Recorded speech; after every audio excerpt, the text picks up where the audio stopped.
What's going on, guys? We are at day 2 for Miata Madness, and I guess you can say we're already starting a little behind schedule. Basically, what I got to finish up from yesterday is I got to put this interior panel back on. I got to finish up the seat and the harness, and I added an extra check mark here, but I got to figure out another seat situation for the passenger seat since I took the seat belt out. But we'll get to that when we get to that. Today's plan, once I get that finished up, is to work on the front end of the vehicle, suspension-wise and brake-wise. So what you're looking at is basically removing everything. So we're doing the shocks, the upper and lower control arms are coming out, the brake line is getting swapped out with a stainless steel line, and then we're also going to be working on getting the spindle out. So once we get the new wheel bearing, we can put that one in. Obviously, the same thing on the other side. So that's the plan for today. I am hoping that it's an easy, not easy, but it's a fairly smooth process. This car hasn't given me too much headaches yet compared to my Mazda Speed 3. So hopefully the Miata luck keeps on going today. So just like yesterday's video, I am not gonna do any in-depth how-tos, but I will pick up the camera and kind of doing some status updates, showing you what we got going on. But anyway, I'm gonna shut up now and get to work. Finally got the seat in. It took a little bit longer than expected, as per usual. I have not fitted the seat belts to myself yet, but everything is in. So this is a 5-point, 1, 2, 3, 4, and we have the anti-submarine belt there. Very important when you're doing harnesses. Anti-submarine is a big thing. A lot of people like to run the 4-point harnesses and don't understand that if you were to get into like an accident or crash, basically you could the harness slides up on you and destroys your inside. So anti-submarine is very important if you ever plan on running a harness. At this point, don't even bother with a 4-point. Just go straight to the 5-point or 6, whichever one floats your boat.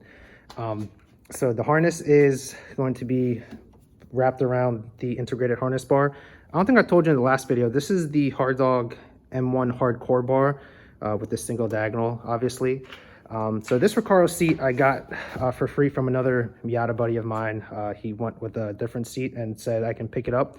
It's an old seat, but it'll get the job done. The bracket that I used, it's this guy here. This is the PLM fixed back bracket. Wow, sorry, can't talk. It's a fixed bracket, so it mounts directly to the floor.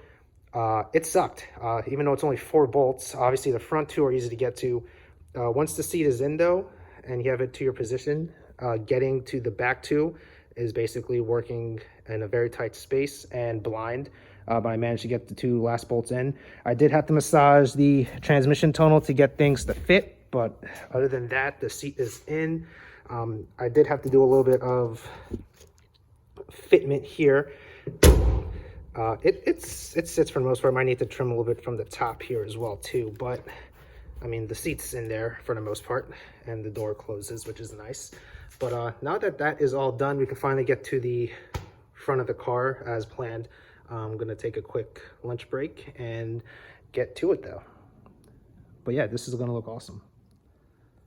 I unfortunately think this project is going to be running at least a half a day or so behind, just with the amount of time it takes me to get stuff done, especially removing stuff. That's kind of what gets me in trouble here.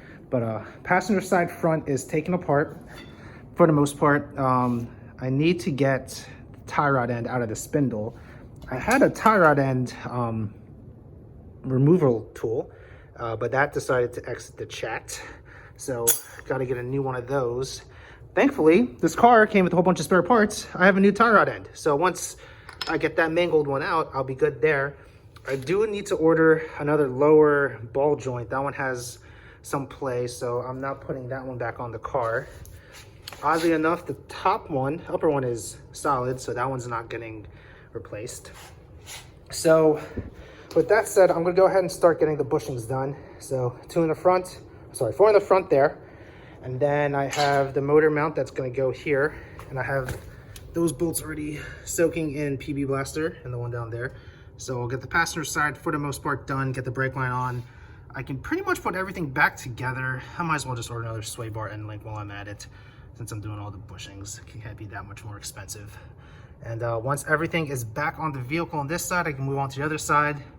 And yeah, we'll see if I'll get that done today. Probably not, because I don't know how long it'll take to get that and that in. But at least I'll have most of it done today, along with the new shock. All right, but yeah, that's where we're at now. Bushing number 1 is out, and now that I know how to do it, the rest should be fairly simple to get out. Tips and tricks. For the uppers, you want to cut this little extra bit off, and then you end up with like this little collar here, and then this side's flat.